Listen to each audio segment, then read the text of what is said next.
नमस्कार। Quantum astrology में आप सभी का हार्दिक स्वागत है। मैं हूं सत्यव्रत उपाध्याय, एस्ट्रोलॉजर और यूपीएससी टीचर। आज का विषय प्रसंग है कि आप सिविल सर्विसेज की तैयारी करते हुए सिर्फ कर्म पर भरोसा करते हैं, परंतु भाग्य पर भरोसा बिल्कुल भी नहीं करते, तो यह वीडियो आपके लिए है।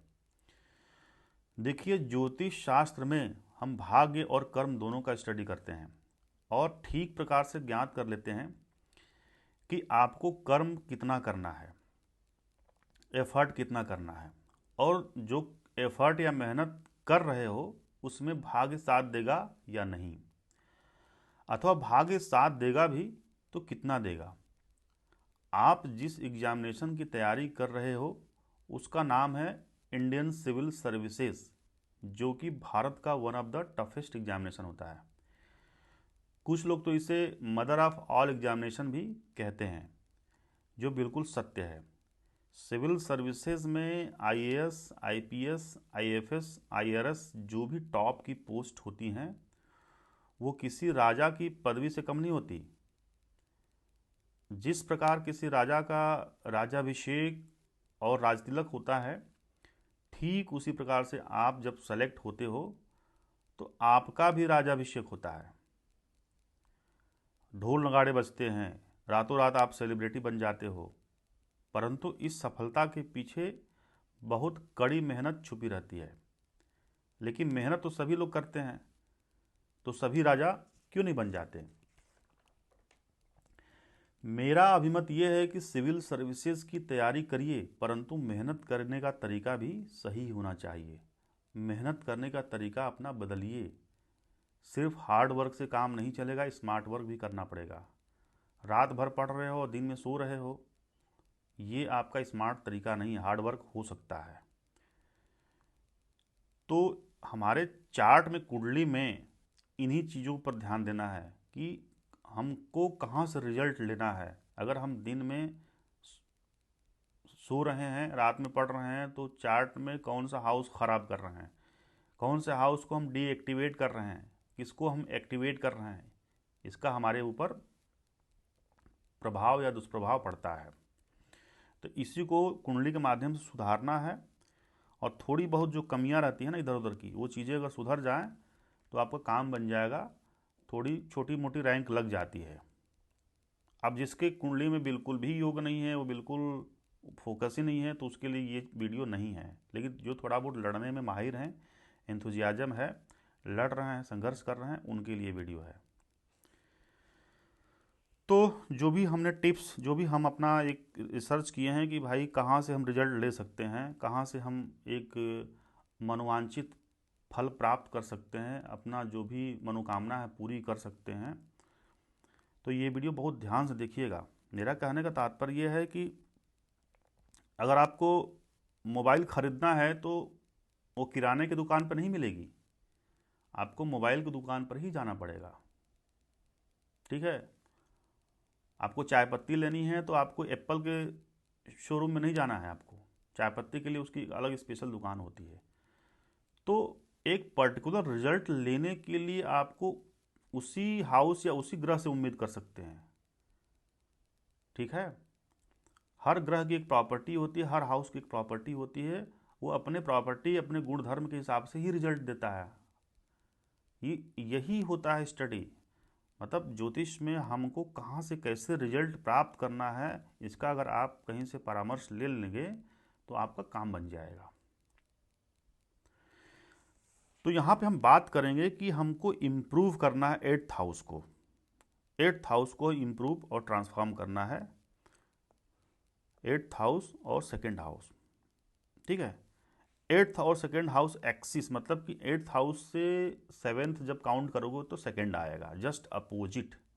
सेकेंड हाउस से भी एट्थ हाउस उसके जस्ट अपोजिट होता है, 180 डिग्री पे, एकदम आमने सामने दोनों होते हैं, इसलिए उसको एक्सिस बोलते हैं। अब एट्थ हाउस की क्या प्रॉपर्टी होती है, एट्थ हाउस की जो सिग्निफिकेंस होता है बड़ा अजीब गरीब होता है। एट्थ हाउस हम डेथ देखते हैं, मृत्यु।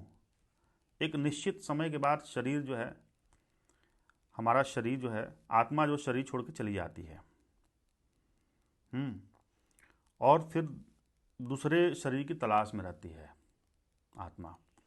तो एक तरह से ट्रांसफॉर्मेशन उसको हम बोल सकते हैं। तो 8th हाउस से हम ट्रांसफॉर्मेशन भी देखते हैं। ये हमारे लिए बहुत काम की चीज़ है, ये हमारे डिस्कशन का हिस्सा बनेगा।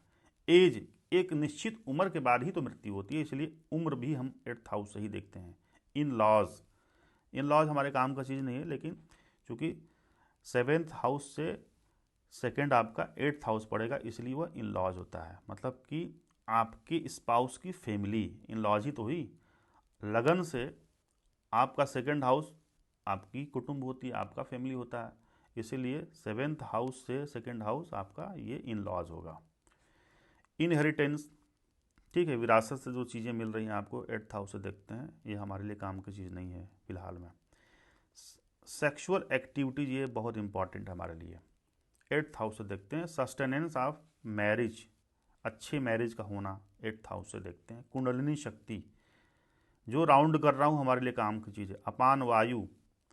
अपान वायु नाभि से नीचे की जो वायु होती है शरीर में, आयुर्वेदिक ये टर्म्स है, ये अपान वायु, यह 8th हाउस से देखते हैं। ऑब्स्टेकल्स, जो भी बाधाएं हैं, आप 8th हाउस में कोई भी प्लैनेट बैठा हुआ है, कुंडली आप चेक कर लो, उस ग्रह से संबंधित या जिस भाव से वह ग्रह चला है, जिस हाउस से ग्रह चला है बैठा हुआ है, वहाँ से आपको ऑब्स्टेकल निश्चित मिलेगा। कैसे उससे निपटना है, ठीक है, ये मैं आपको उपाय बताऊंगा।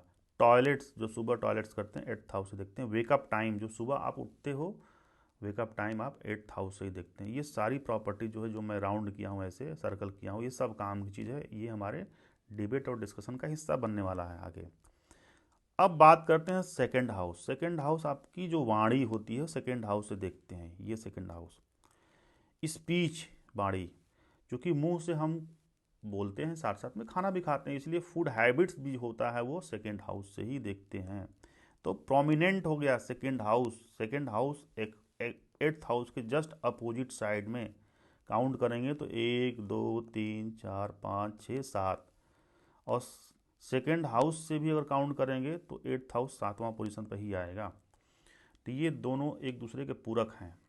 यहाँ से हमको रिजल्ट लेना है अपनी तैयारी के दौरान। जो हम बता रहे हैं उसको आपने सही कर लिया, तो थोड़ी बहुत जो कमियां हो रही हैं आप में, उसको आप सुधार करके मनोवांछित रिजल्ट प्राप्त कर सकते हो। क्या टिप्स हैं यूपीएससी एस्पिरेंट्स के लिए? टिप्स देखिए, 4 टिप्स मैं दूंगा, इसी में सारा रहस्य छुपा हुआ है। पहला, आप इम्प्रूव करिए वेकअप टाइम को। वेकअप टाइम आप इम्प्रूव करिए, आपका 8th हाउस इम्प्रूव हो जाएगा। 8th house, house of secret. 8th house में मैंने क्या क्या बताया, यहाँ पे ट्रांसफॉर्मेशन होता है, यहाँ पे सेक्सुअल एक्टिविटीज होती है, कुंडलिनी शक्ति होती है, अपान वायु, ऑब्स्टेकल्स, टॉयलेट्स, वेकअप टाइम। देखिए 8th हाउस आपका वेकअप टाइम है, मतलब जो सुबह उठते हैं वो 8th हाउस ही बताता है कि आप सुबह जल्दी उठोगे या नहीं। क्योंकि कालपुरुष की कुंडली में 8th हाउस में साइन ऑफ स्कॉर्पियो आता है, और 8th हाउस का लॉर्ड सैटर्न होता है। केतु यहाँ का को लॉर्ड है। केतु इंट्यूशन का कारक होता है, सैटर्न डिले का कारक होता है, डिप्रेशन का कारक होता है, बीमारी का कारक होता है। अब मान के चलिए कि किसी की कुंडली में 8वें भाव में, यानी यहाँ पे 8th हाउस में कोई एयरी साइन है, वायु तत्व वाली राशि है, जैसे कि sign of Aquarius, Gemini, Libra, या यहाँ पे कोई एयरी नेचर का प्लेनेट है जैसे कि शनि, तो आप सुबह जल्दी नहीं उठोगे निश्चित। और यदि आप चार्ट अपना चेक करिए, क्या सैटर्न बैठा हुआ आपके चार्ट में, केतु बैठा हुआ है, तो आप सुबह जल्दी नहीं उठोगे। फायरी प्लेनेट है, अग्नि तत्व वाला कोई यहाँ पे 8वें भाव में, आप सुबह जल्दी उठ जाओगे। और सारा रहस्य यहीं से है, 8th हाउस सही है। तो यहाँ का वेकअप टाइम अच्छा है या नहीं है, इसके उसके लिए हम एक उदाहरण देते हैं। जैसे कि यहाँ पे मान के चलिए कि यहाँ पे शनि है, सैटर्न या केतु, तो आप जो है सुबह जल्दी नहीं उठोगे। परंतु अगर यहाँ पे अगर मंगल है, मार्स, या सूर्य है, तो आप वेकअप टाइम आपका बहुत अच्छा होगा। तो आप जब वेकअप टाइम अच्छा होगा तो आपने 8th हाउस को एक्टिवेट कर लिया है। टाइमली आपका टॉयलेट्स भी होगा, वेकअप टाइम आपका अच्छा होगा, तो आपने 8th हाउस को एक्टिवेट कर लिया। जहाँ जैसे ही आपने 8th हाउस को एक्टिवेट किया, क्योंकि 8th हाउस की एनर्जी जो है सेकेंड हाउस में छुपी रहती है, तो आपने सेकेंड हाउस को भी एक्टिवेट कर लिया। ये सब इंटरलॉकिंग है, ठीक है। अब बात करते हैं कि दूसरा बिंदु कि time before sunrise. Time before sunrise क्या होता है? ब्रह्म मुहूर्त, ठीक है, सेकेंड हाउस होता है। सेकेंड हाउस का जो कारकत्व है वह ब्रह्म मुहूर्त का कारकत्व है। क्यों? क्योंकि जानते हैं, देखिए पहली चीज तो ये जो लगन है ना, लगन जो सुबह सूर्य होता है 5:15 से 7:15 के बीच में सूर्य लगन में रहता है। अगर ये गणित ज्योतिष की मैं बात कर रहा हूँ, तो 5:15 सूर्य जो है लगन में है, तो 5:15 से पहले का जो टाइमिंग क्या होगा? ब्रह्म मुहूर्त ही तो होगा। तो ब्रह्म मुहूर्त का जो हाउस है वो क्या होगा? Second house.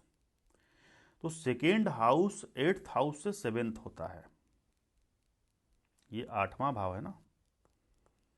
तो 8वां से जब काउंट करोगे 1 2 3 4 5 6 7, तो सेकेंड हाउस क्या हुआ? 8th हाउस से 7th हुआ। हर हाउस की ऊर्जा या उसका मिरर इमेज अपने से 7वें में होती है। सेकेंड हाउस आपके वाणी यानी स्पीच, फूड हैबिट्स होता है। मैं बता चुका हूँ पहले कि आपकी वाणी जो कैसा बोलते हैं, आपकी आवाज़ कर्कश है। सेकेंड हाउस में अगर वहाँ पे सूर्य बैठा हुआ मंगल होगा तो आपकी वाणी सॉफ्ट हो ही नहीं सकती, हमेशा कर्कश रहेगा, चिल्ला के बोलोगे। वहाँ पे अगर शुक्र है बहुत रोमांटिक रहेगी। चंद्रमा अगर बैठा हुआ है सेकेंड हाउस में, बहुत ही इमोशनल बात बोलोगे आप। शनि बैठा हुआ सेकेंड हाउस में, बहुत निराश होकर बोलोगे। सोचिए कितना मैजिक है ये एस्ट्रोलॉजी, 100% वर्क करता है। तो सेकेंड हाउस आपकी वाणी यानी स्पीच, फूड हैबिट्स, और 8th हाउस आपका वेकअप टाइम, ठीक है। वेकअप टाइम भी होता है, साथ साथ में टॉयलेट्स भी होता है। 8th हाउस आपका टॉयलेट्स भी होता है, यहां से वेकअप टाइम भी होता है।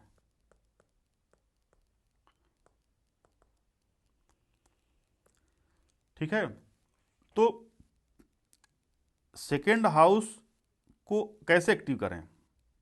सेकेंड हाउस में अगर फूड हैबिट्स अच्छी रखोगे तो सुबह का टॉयलेट और डेली रूटीन अच्छा होगा। अब कोई उल्टा सीधा चीज़ खा लोगे, ठीक है, स्पाइसी चीज़ खा लोगे, ऑयली चीज़ खा लोगे, तो क्या सुबह का टॉयलेट अच्छा होगा? मल जो भी खाते हैं वही तो मल मूत्र के रूप में निकलता है। तो सुबह जब आपका डेली रूटीन ही अच्छा नहीं रहेगा, टॉयलेट ही अच्छा नहीं रहेगा, वेकअप टाइम ही खराब हो गया। मतलब सोचिए कितनी इंटरनली चीज़ बता रहा हूँ, मेडिकल एस्ट्रोलॉजी। सेकेंड हाउस मतलब फूड हैबिट हमेशा अच्छा रखिए। जब आप प्रिपरेशन कर रहे हैं तो सात्विक चीज़ खाइए, तो आपका 8th हाउस ऑटोमेटिक एक्टिव हो जाएगा। और 8th हाउस एक्टिव हुआ तो क्या होगा? आपका डेली रूटीन अच्छा हो जाएगा। कैसे? तीसरा पॉइंट, डेली रूटीन आपका 6th हाउस, छठा भाव जो होता है, यह डेली रूटीन का होता है। क्योंकि हम जानते हैं कि छठा भाव क्या होता है? छठा भाव आपका डिजीज, रोग, डेप्ट, कर्जा, एनिमी, शत्रु, लिटिगेशंस, मुकदमा, ये सब कारकत्व लिया हुआ छठा भाव। परंतु छठा भाव डेली रूटीन का भी होता है, हाउस ऑफ कंपटीशन का भी होता है, ठीक है। हम जानते हैं कि कुंडली में लगन से 3rd हाउस क्या होता है? मेहनत। थोड़ा सा इसको हम उदाहरण से बताते हैं। देखिए लग्न से, ये 1st हाउस लगन है, यहाँ से 3rd हाउस, ये चीज़ क्या होता है? आपके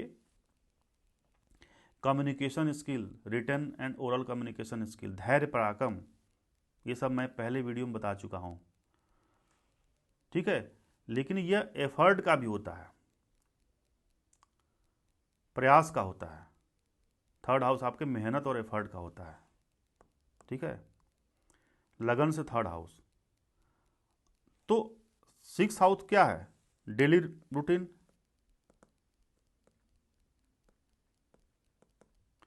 तो छठे भाव से तीसरा भाव क्या होगा? जब लगन से थर्ड हाउस मेहनत और एफर्ट का है, तो छठे भाव से तीसरा भाव क्या आएगा? एट्थ हाउस आएगा ना। तो डेली रूटीन चूंकि छठवां भाव है, तो सुबह का डेली रूटीन क्या होता है आपका? सुबह जब उठते हो तो सबसे पहले क्या करते हो? टॉयलेट्स करते हो। पहले सुबह उठते क्या हो? वेकअप टाइम, उसके बाद टॉयलेट्स जाते हो। तो इसीलिए डेली रूटीन के हाउस से थर्ड हाउस काउंट करोगे तो आपका टॉयलेट्स आएगा। और हम कुंडली में लगन से 11th हाउस जो होता है वो गेन होता है, लाभ स्थान होता है लगन से। तो हर भाव से अगर 11वां भाव उसका लाभ होगा, तो 8वें भाव से 11वां भाव काउंट करेंगे तो डेली रूटीन ही आएगा, ये छठा भाव आएगा। मतलब कि आपने टॉयलेट्स और वेकअप टाइम अच्छे से कर लिया, सुबह 8th हाउस को एक्टिवेट कर लिया, तो ऑटोमेटिक डेली रूटीन वाला हाउस जो एक्टिवेट हो जाएगा, आपका डेली रूटीन अच्छा हो जाएगा। 8th हाउस एक्टिवेट होते ही आपका सेकेंड हाउस एक्टिवेट हो गया। सेकेंड हाउस का कारकत्व तो क्या है? Food habits. फूड हैबिट्स जैसे ही आपने अच्छा किया तो 8th हाउस भी एक्टिवेट हो गया। 8th हाउस एक्टिवेट कर रहे हो तो सेकेंड हो रहा है एक्टिवेट, सेकेंड कर रहे हो तो 8th हो रहा है, और 8th कर रहे हो तो क्या हो रहा है? आपका 6 एक्टिवेट हो रहा है। आपकी हाउस ऑफ कंपटीशन, एंथुजियाज्म बढ़ जाएगा। डेली रूटीन जिसका, देखिए हर चीज का टाइम होता है, ठीक है। आप देखिए ना, मनुष्य ही एक ऐसा प्राणी है जो कि उत्पात मचाया हुआ है। कोई किसी पक्षी को आप दिन में सोते हुए देखे हो? वो एक फिक्स होता है, रात में सोती है और सुबह जो है 3-4 बजे के बीच में उसकी आवाज़ें आने लगती हैं। पशु भी देखिए, रात में सोता है तो उस सुबह उठ जाता है 4 बजे के आसपास पशु, और कभी बीमार नहीं पड़ता है। रात की नींद आवश्यक है, क्योंकि बहुत सारे स्लीपिंग हार्मोन्स होते हैं, रिलीज होते हैं। उसका आपने लाभ तो लिया ही नहीं, क्योंकि दिन में वो एंजाइम्स रिलीज ही नहीं होते हैं, वो हार्मोन्स आएंगे नहीं आपके शरीर में, ठीक है। तो बहुत कॉम्प्लेक्स स्ट्रक्चर है आपका बॉडी। आज अपने बॉडी को बिल्कुल समझिए, इस चीज़ को कि आपकी बॉडी को क्या ज़रूरत है। आपकी बॉडी को दिन की नींद ज़रूरत नहीं है, उसको रात की ही नींद ज़रूरत है उसे। अब तुमने रात को दिन बना दिया, दिन को रात बना दिया, सारा अपना बायोलॉजिकल क्लॉक खराब कर दिया। ये बहुत ज़रूरी है, आप तैयारी कर रहे हो तो ये इन बातों का आप ध्यान रखिए। अब अगला बिंदु पे आते हैं, fourth, mistakes in 8th house. 8th house में मिस्टेक क्या होता है? देखिए एक चीज जान लीजिए कि 8th हाउस में बैठे हुए प्लेनेट की हम गलतियां बहुत करते हैं। आप अपना कुंडली चेक करिए, क्या 8th हाउस में कोई ग्रह बैठा हुआ है? तो आप गलती उस ग्रह से संबंधित अवश्य करोगे। इसलिए उससे जुड़ा हुआ एडवाइस हमें ज़रूर लेते रहना चाहिए, किसी डॉक्टर से या किसी एस्ट्रोलॉजर से, क्योंकि 8th हाउस में हमारा एटीट्यूड रहता है ना कि हमें सब पता है, क्योंकि वहाँ का कूल आर्ट केतु है। केतु इंट्यूशन देता है, कहता है कि यार हमें तो सब पहले से पता है, और जब धोखा खा जाते हो तो अरे यार हमें पता था कि धोखा खाऊंगा। अब मान के चलिए किसी का लगन लॉर्ड, ठीक है, लगन लॉर्ड आपके 8th हाउस में बैठा हुआ है, यहाँ पे बैठ गया, शनि बैठ गया, एक्वेरियस एसेंडेंट है किसी का, कुंभ लग्न की कुंडली है और शनि जो है 8th हाउस में बैठ गया, 100% धोखा खाओगे, ठीक है। और 11th लॉर्ड भी बैठ गया यहाँ पे साथ में लगन के 8th हाउस में, तो आपके मित्र आपको धोखा देंगे। अगर 8वें भाव में शुक्र बैठा हुआ है तो आपकी गर्लफ्रेंड या पत्नी धोखा देगी आपको, या हो सकता है कि आप शादी करो तो आपके साथ धोखेबाजी हो जाए। तो आप जान लो अच्छे से, बहुत 3 बार 4 बार बिल्कुल उसको वेरीफाई कर लो, जो काम करने जा रहा हो 8th हाउस से रिलेटेड कोई भी चीज़। क्योंकि वहाँ एटीट्यूड है ना कि यार सेंस ऑफ सुपीरियरिटी है कि यार हमें तो सब कुछ पता है, हम सब कुछ जानते हैं, हमसे तो गलती हो ही नहीं सकती है। क्योंकि 8th house house of secret है, वहाँ पे इतनी सीक्रेट चीज़ें हो रही हैं कि आपको पता ही नहीं है, तो धोखा खाओगे ही। किसी की कुंडली में वहाँ पे लगन लॉर्ड बैठा हुआ है तो आप धोखा खाओगे। 11th लॉर्ड बैठा हुआ है लगन लॉर्ड के साथ युति बना करके, तो आपका मित्र आपके धोखा देंगे। 11th लॉर्ड बैठा हुआ है साथ में 7th लॉर्ड बैठा हुआ है या शुक्र बैठा हुआ है, तो आपकी गर्लफ्रेंड धोखा देगी आपको, पत्नी भी धोखा दे सकती है। कितनी गजब की चीज़ है ये, और 100% कार्य करता है। ये मेरा अपना रूल नहीं है, ये बता रहा हूँ आपको, ये ऋषि पराशर द्वारा दिया गया है आज से हजारों साल पहले। उनके सब फार्मूले हैं, सब वेरीफाइड हैं, काम करते हैं। ठीक है, अब बात करते हैं कि महा उपाय। भाई सारी समस्याएं हैं ना, सब टेक्निकलिटी को तो आप समझ नहीं पाओगे, मैं कहाँ से उठाकर क्या बोल दिया। जो थोड़ा बहुत ज्योतिष जानते हैं छात्र वो तो समझ रहे हैं, लेकिन जिसको ज्योतिष नहीं पता है वो हमारी टेक्निकल चीज़ों को नहीं समझ पाएगा। तो हमने उसका एक सारांश निकाला, उससे हम एक सिंपल भाषा में, लेमन की भाषा में, कि भाई आपको मैं जो बता रहा हूँ काम की चीज़ है, आपके लिए काम की चीज़ क्या है, तो उसी को मैं एक रेमेडीज़ के फॉर्म में, उपचार के फॉर्म में, पहले वीडियो का जो ये कंटिन्यूएशन है, सेकेंड पार्ट, ये सबको ले करके समाहित करके मैं ये उपाय बता रहा हूँ। रेमेडीज़ देखिए, दो तरीके की रेमेडीज़ बताऊंगा। एक तो प्रैक्टिकल और कार्मिक रेमेडीज़ है, जो कि हम अपने कर्म को सुधार करके मनोवांछित फल प्राप्त कर सकते हैं, इसीलिए इसको प्रैक्टिकल और कार्मिक रेमेडीज़ बोलते हैं।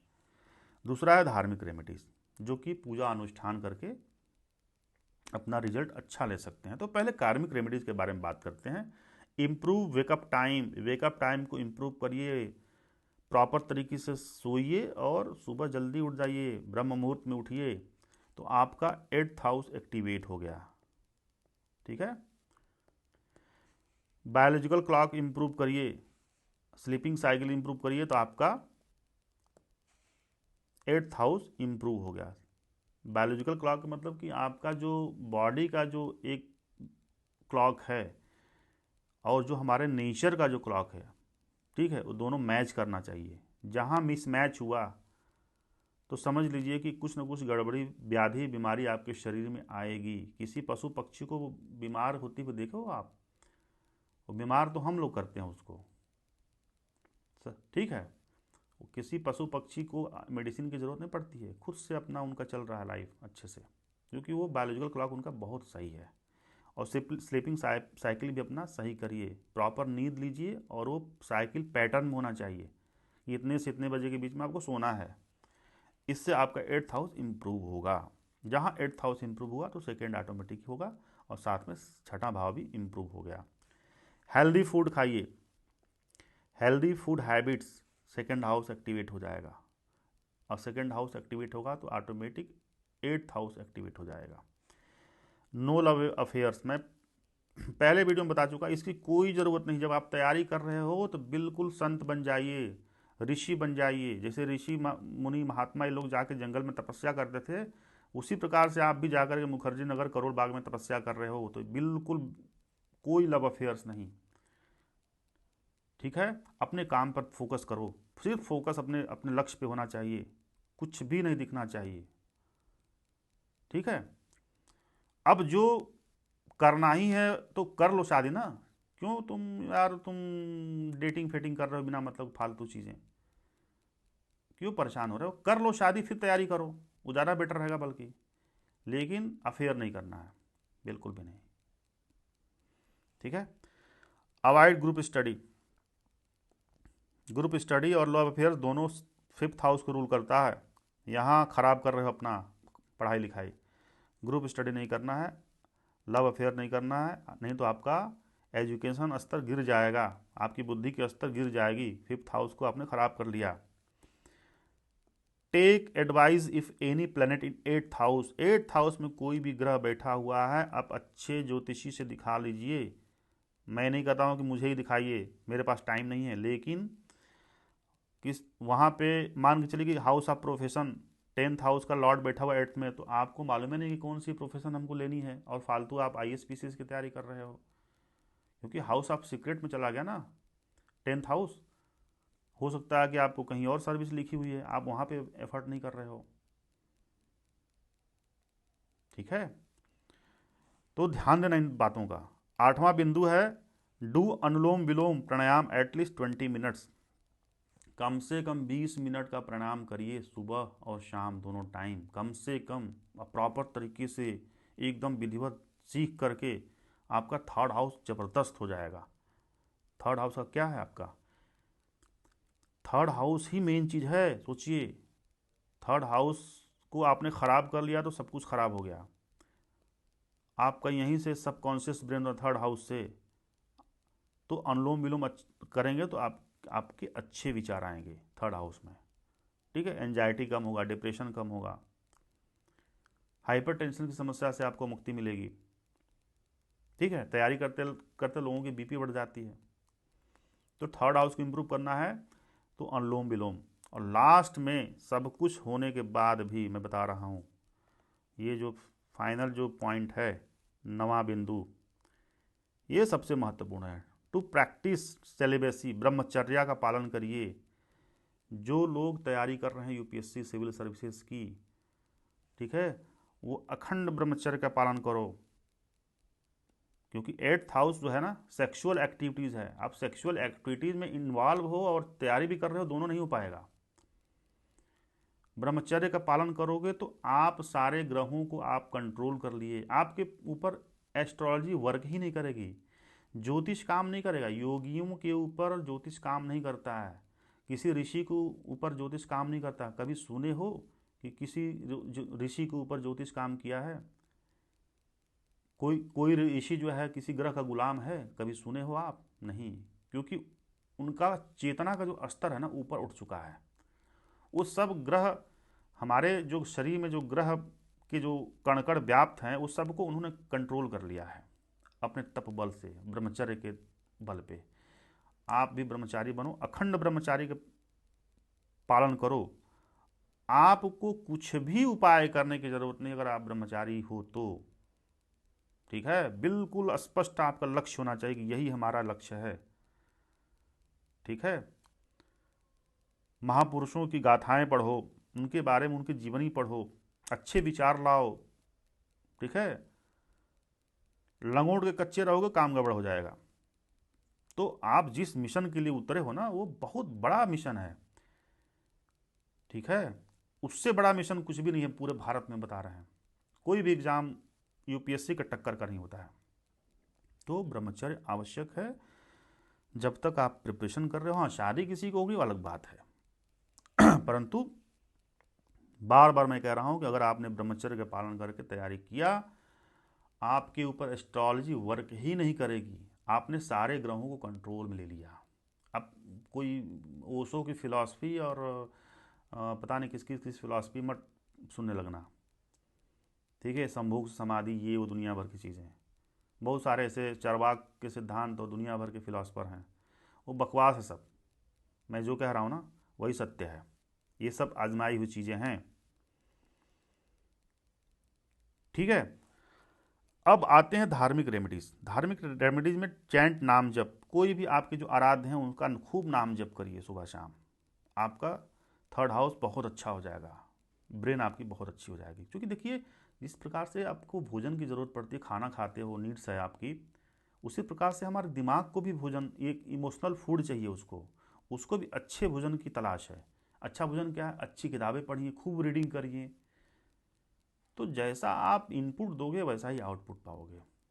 रील्स फील्स मत देखो बिल्कुल भी, उससे आपका राहु खराब होगा। राहु खराब नहीं हो, राहु और स्ट्रांग हो जाएगा।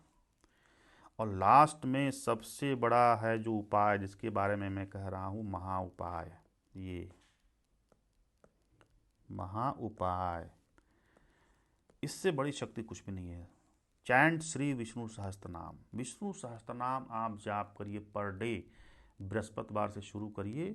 108 श्लोक हैं, चैंट करिए प्रॉपरली, संस्कृत में है। बहुत पावरफुल है। सारे ग्रहों, जितने भी ग्रहों का दोष है ना, सब कुछ विष्णु सहस्त्रनाम से ठीक हो सकता है, सब कुछ ठीक हो सकता है। इससे बड़ा उपाय मैंने आज तक नहीं देखा। अभी जितने लोगों को प्रयोग किया हूँ सब पे सफल रहा है। ठीक है, हजारों लोगों पर सफल रहा है। पर डे जाप करिए। इसके अनुष्ठान भी होते हैं, बहुत तरह तरह का हम लोग कम्बिनेशन यूज़ करते हैं। जैसा जैसी समस्या रहती है उसी हिसाब से हम लोग इसका इस्तेमाल करते हैं। लेकिन फिलहाल मैं एक जनरल आपको टिप्स दे रहा हूँ कि डेली विष्णु सहस्त्रनाम जाप करिए पर डे, आपके सारे ग्रहों के दोष ठीक हो जाएंगे। लेकिन जो लोग नहीं पढ़ पाएंगे पूरा विष्णु सहस्त्रनाम, उनके लिए कुछ पर्टिकुलर मैं श्लोक उठा के लाया हूँ। आप ध्यान से देख लो, इसका स्क्रीनशॉट ले लेना। जैसे पहला श्लोक है ये, ठीक है। पहला श्लोक आप 108 बार चैंट करिए पर डे। आपका दिमाग जो है, माइंड कंट्रोल या मेंटल इलनेस है, उसकी समस्या से आपको मुक्ति मिल जाएगी। बहुत पावरफुल मंत्र है। ठीक उसी प्रकार से दूसरा जो मंत्र है ये, ठीक है, अगर किसी का मेमोरी पावर ख़राब है, उसको इम्प्रूव करना है, 108 बार चैंट करिए पर डे। एकदम इससे 100% आपको सफलता मिलेगी। ठीक है। तीसरा जो श्लोक है, अगर कोई विश है आपकी, उसको फुलफिल करना चाहते हैं, 108 बार इसको भी चैंट करिए। ठीक है, ये भी 108 बार, ये भी 108 बार पर डे। छोटा मंत्र है। ठीक है।